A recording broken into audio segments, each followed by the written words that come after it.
Fun fact, do you know Batik is 2000-year-old craft? So what is Batik? Batik, it's actually a wax resist dyeing technique. How it can be done? There are 3 different ways. Number 1, using the special tool that's called janding.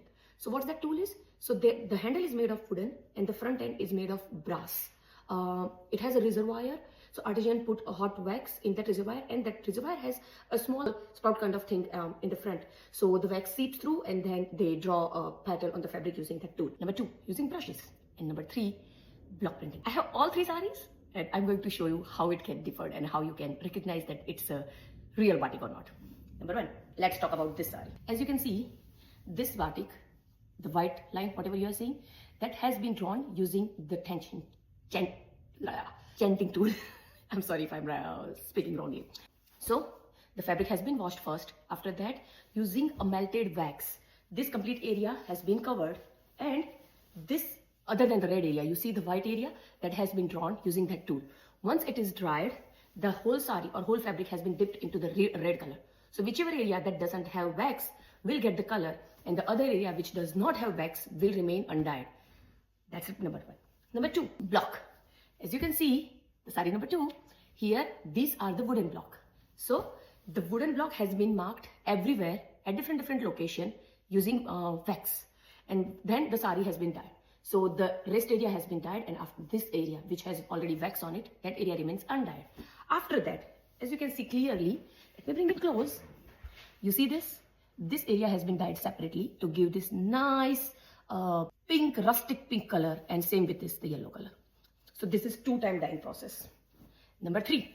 So here, first of all the outlines has been drawn of that design, and inside or outside of the area.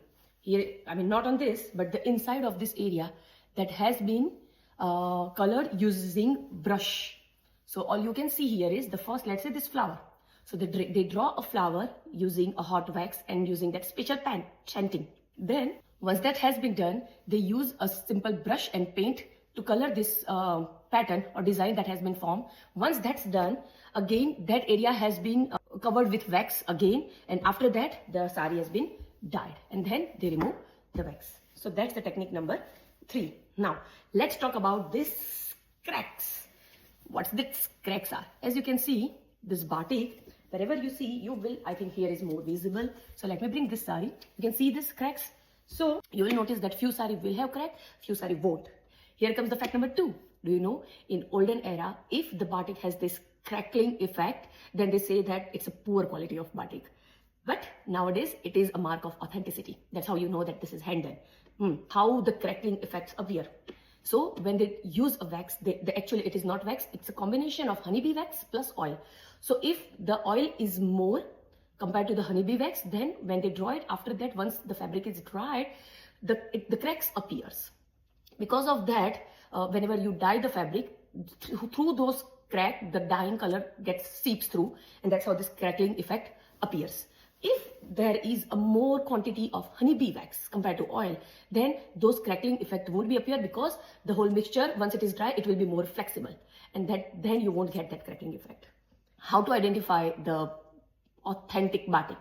It has to be same on front and back both, because when you draw using a wax, it won't dye the fabric either of the side, because the wax, it works as a barrier from both the side. That's the main thing that will help you to understand it's a pure batik or not. Hope this helps to understand the different process of batik, and hope this helps to understand how to identify the authentic batik.